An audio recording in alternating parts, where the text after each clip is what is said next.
We now swing into the topical discussion. We're looking at Heroes Day, June 9th every year. Was gazetted. It's now become a permanent feature. It's a permanent fixture for the country that every 9th of June, the country celebrates the unsung heroes with medals, with pomp, peppered with speeches, political. Nowadays it's rotational, and we're talking about medals. All this put together with the state of affairs. What do we have to look at? I will be speaking to Imam Eid Kasozi. He is a cleric and a political analyst, together with Major Paula Awich, the head external affairs at the NRM Secretariat. Good to have you, Imam, and a very good morning. Good morning to you. Good Paula, morning, good to have you, and a very good morning. Have you too, and I want to address you as one of the Kadogos. I find it quite surprising that you've never been rewarded a medal. Is it anything that bothers you? No, it doesn't bother me, because there are criteria used, and it's quite symbolic, and I don't think if you miss the symbol, it shouldn't be offensive to whoever has missed it. I'm not so sure about how many Kadogos have got it. Could Kasumba, Honorable Paddy Kasumba have got? Paddy Kasumba, we are together in Kadogos unit and processes, is the one who replaced Honorable Kabakumba Masiko in Parliament when Kabakumba was an MP. So it's one of us, but we have many Kadogos. I'm not so sure they go. Like, for example, the chief of pharmacy. The chief of pharmacy is a colonel. He's a former Kadogo. And the head of that was Alendo, that big army saving. It's also. But wouldn't you find it deserving, having sacrificed, made all these very important sacrifices, that you should be on the list? What a shame. Of course, I'm on the list, and I think I have got medals in many ways than one. For example, in the direct appreciation by the commander-in-chief, I know on several occasions he has appreciated what I've done, and that to me is more of a symbol than what has been shown. I wouldn't be offended, because I know personal incidences where I've been given task and I've completed the task, and the commander-in-chief is happy, including in his capacity as chairman of the party. I'm currently taking a task of being the window of NRM exiting Uganda to other progressive forces around the world, but also the window for other progressive parties entering Uganda. For example, I am so proud that among the rings... That's a job. Yes. That's a job, not yes, a but, reward. Yes, but which one is more important? To accomplish a task and being told, thank you for appreciating, or a medal? A medal is symbolic. It has its own methods of maybe motivating people. Some people think when you get a medal, it motivates. But as you know, the number of medals have also increased. And therefore, the more medalists, also it kind of doesn't give you that incentive would of it symbolism. be right if I counted you among the forgotten heroes? I'm not forgotten at all. In fact, my thinking is that I should be considered a hero at the end of my retirement. Because now, if you ever watched the situations like in Cuba, you have heroes who have done a heroic thing up to when they are generals, and incidences happen when, say, court-martial or the society sentence them and reduces them to nothing, to a villain. So my view is my heroism should be judged at the end of my completion of the task. As far as I'm concerned now... Posthumously, you want to suggest?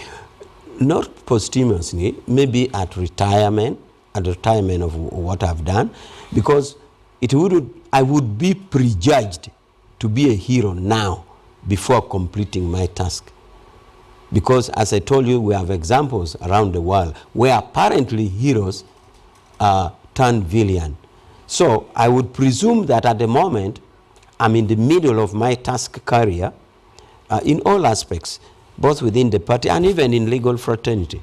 Remember, I'm an advocate of the courts of law. So I'm still doing it. So I'm still really doing my task in life, in society, in the party, in government. So why would I be prejudged to be a hero now before I complete my task? Imam Id Kasoze, Happy Heroes Day. Thank you. Your thank you is reluctant. And you see, I don't know, we are the Heroes Day and how it emerged to come about, and what is emphasized probably during the day. And what it means. Yes, because who is a hero? Everybody has his or her own hero in some sort. The heroes we are talking about are people who are presumed now to have contributed towards the development of Uganda. Largely, the focus is on political and military ventures. Those people who ventured into, who struggled for independence, and that's why if we have even a hero's corner in Kololo, which has only received, I think, 2 people, 2 or 1.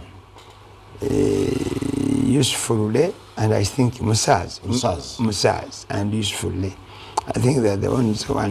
Imam, if I could interject, Minister Babalanda, the Minister for the Presidency, says heroes include people who have made contributions to the total liberation of Uganda, outstanding service in national development, or remarkable personal achievements that have positively impacted Ugandans.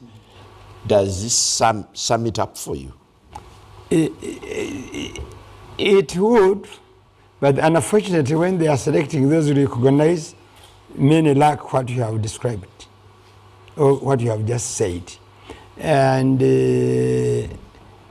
largely it is just a favor to some person, because either they want to appease his relatives, especially if he passed on, or to please the person.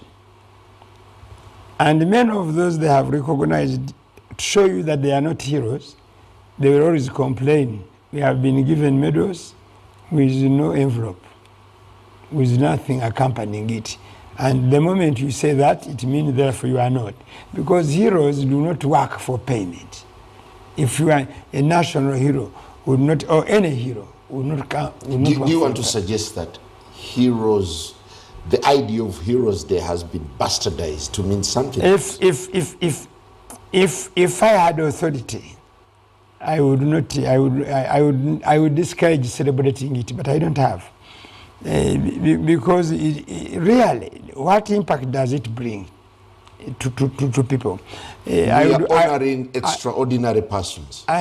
You are honoring extraordinary persons. I have told you, I have seen several people honored, and they are not. And I have seen those who ought to have been, they are not honored. Because this one is like a way of either appeasing, pleasing, like that, or comforting some people so that they do not grumble. While it is important to have heroes, those, as maybe you have quoted, who have exceedingly contributed positively to the growth and development of this country. You, neither me nor you, maybe him. By the time the men like Musaz, when they acted, none of us was born. Okay? But maybe their contribution towards independence. By the time of independence, I was just 3 years old, personally. 3 years in demography, 2 years in mathematics. Because the mathematicians, for them, it is date of birth, current year minus date of birth, the age. The demographers, current year minus date of birth plus 1. That's what we take as a true age of a person.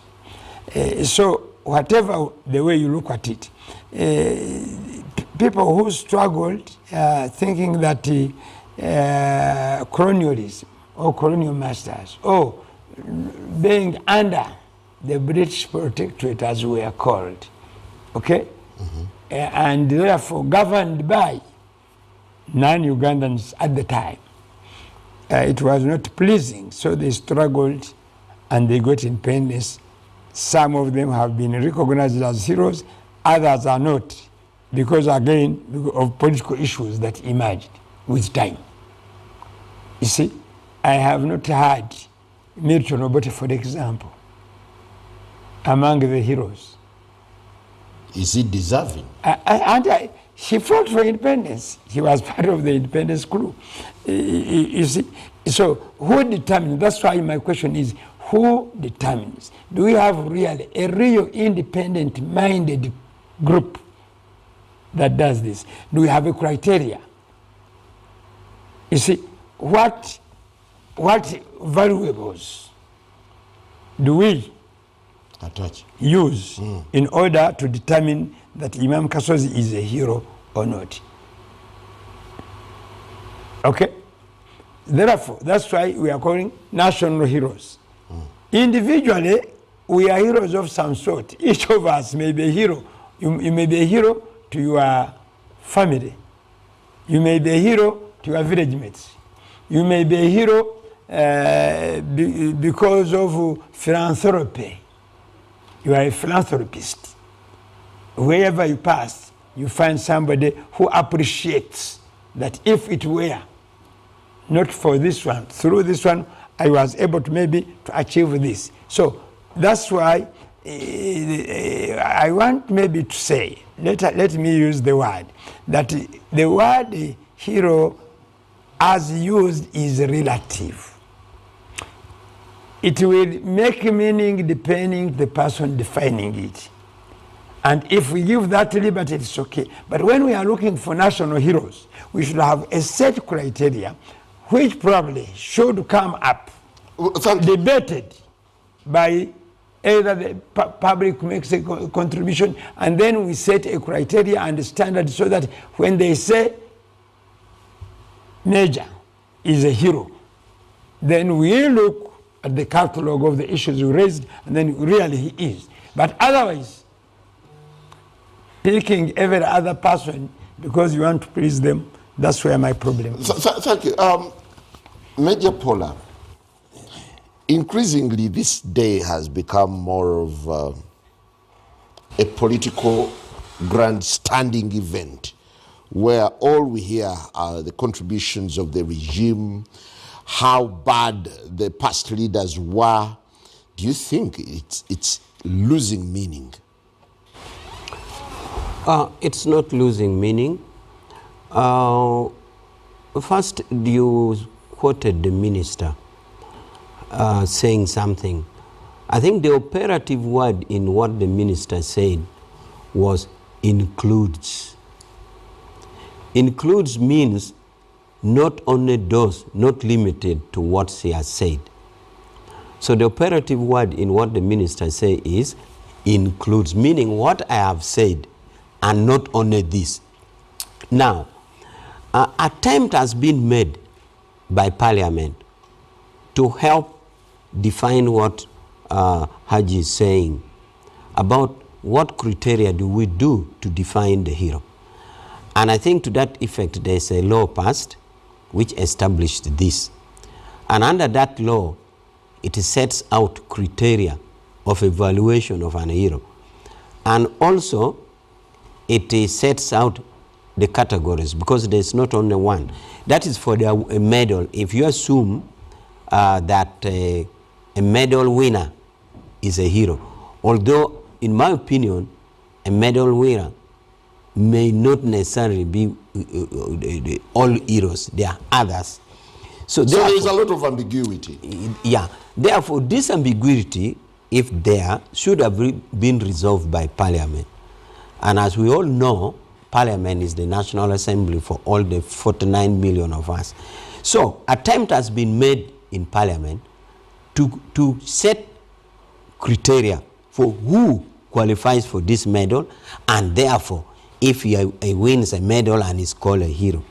But we all know by definition, by literal and scientific definition, that a hero are people who in the endeavor of human society stand out to do extraordinary things. Yeah, but how come NRM is looking at Heroes Day within the yellow lenses? I think that is subjective on your side. Why I'm saying it is subjective on your side and it is opinionated, your opinion, is because, as I had said, there is a law that guides. And therefore, if you have an act of Parliament that sets out which law provides, which body sits, and which, if that body sits, what does it consider, then it is way outside a partisan approach. If there was a feeling that it is a partisan approach, then it should be incumbent upon the members of Parliament to even move a private member's motion, a private member's bill, for an amendment of this, to cause an amendment to this act, to say this act which is so far operating in the country sounds or looks partisan. So that is why I'm saying, as far as it is the act being used, and an act which was validly passed, to me, it doesn't make it partisan. And that's why I'm saying you could be having an opinion rather than a legal or factual situation. Well, in your opinion, does this day, 40 years down the road, almost 40 years down the road, still carry meaning? Is it significant at all that we should be celebrating it with the pomp and the glamour and the cost? Is it worth the cost and the fuss? It is worth it 40 years or even before the 40 years. Remember, before NRM, there used to be Heroes Day. And I think it was even more partisan. In fact, it didn't even have a law to govern. For example, the Heroes Day, as I understand, was celebrated in Bushenyi. And it was Day. And it was particularly in Bushenyi because when Obote was returning from Tanzania, he chose not to land in Entebbe. He chose to land in Bushenyi for his return from exile. So when he chose to fly from Tanzania to Entebbe, at the lobbying of the Bushenyi UPC loyalists, they thought that by Obote touching ground, and he kissed the ground. Instead of landing in Entebbe, he chose to land in Bushenyi and kissed the land of Uganda, and actually voted that there was no going in exile again. And unfortunately, he went again in the same process. Now, the Heroes Day then was purely a partisan affairs. Now, if somebody was to cry for a partisan approach to Heroes Day, it was really that time. How different is it today? How different? How national how is it different when we now are looking is, at people with yellow T-shirts? How different now is, as I said, there's an act of Parliament to make it be institutional and operate on a ground norms. A ground norms agreed by National Assembly, not the other one. Being a lawyer, I am not aware about a law that governed the then one in Bushenyi. This one is a recent act. Therefore, just let me finish with this. And therefore, the sentiment or the argument that it is now partition does not hold for me, because it's just a symbolic sense or sentiment to motivate potential people in population to work harder. Because before I actually move to Imam Eid Kasoz, can today's heroes outlive the regime? Yes, they should, because they are considered under a national guideline provided by the law. They should live. And therefore, whatever the actions or their actions were measured against this legal checklist should make them leave. But I want to repeat that a hero's activity like this is meant to impact on the young ones or the silent heroes to also think that in our society, in our community, you deserve to work hard and do something extraordinary, including scientific research. What is heroism today when people's voices are being scattered for expressing or speaking truth to power?